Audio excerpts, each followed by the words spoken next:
આપણી સાથે વેડિંગ પોઈન્ટના એક અનુભવી અને સક્સેસ સ્ટોરીમાં અમારા પ્રકાશભાઈ કક્કડ આપણી સાથે છે અને એમની સક્સેસ સ્ટોરીમાં વેડિંગ પોઈન્ટનો શું ફાળો છે આપણે પૂછીએ. કેમ છો? એકદમ સારું હો. તમારા ત્યાં કોના મેરેજ થયા અને શું તમને એનો એક્સપિરિયન્સ? પહેલા વહેલા તો ભાવિકા બેનું એકદમ પરફેક્ટ કામ થયા. એના મમ્મી પપ્પા પાસેથી એની જરૂરિયાત, એની પસંદગી, કેવું પાત્ર જોઈ છે, કેવું ટાઈપનું જોઈ છે, ક્યાં સિટીમાં છે, બધી જાણકારી લઈએ. પછી પ્લસ દીકરાનું કરવાનું હોય તો દીકરાને પર્સનલી બોલાવે, એની પસંદગી જાણે, પછી એને કેસ હાથમાં લઈએ. નીરવની મુલાકાત લીધી, એને કેવું પાત્ર જોઈ છે એ બધું જાણ્યું, એને પર્સનલ બોલાવ્યો હતો, પછી જ આખો કેસ હાથમાં લીધો અને સોલે કર્યો ને સારામાં સારું પાત્ર એને ગોતી દીધું. અગાઉ એવું હતું કે એમનેમ થઈ જાય વગર બાયોડેટા.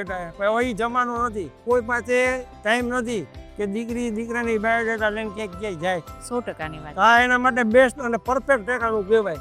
જે ભાવિકા બેને કર્યું એ નીરવનું કર્યું. કે રાજકોટ આવે ને તેથી કે મળી પછી આપણે બાયોડેટાની વાત આપણે આગળ હલાવશું. વાહ, થેન્ક યુ સો મચ પ્રકાશભાઈ કક્કડનો ખૂબ ખૂબ આભાર. સાથે આ વેડિંગ પોઈન્ટની તમારી સક્સેસ સ્ટોરીઓ બધી ઘણી છે, પણ આપ સૌ વેડિંગ પોઈન્ટ સાથે જોડાશો.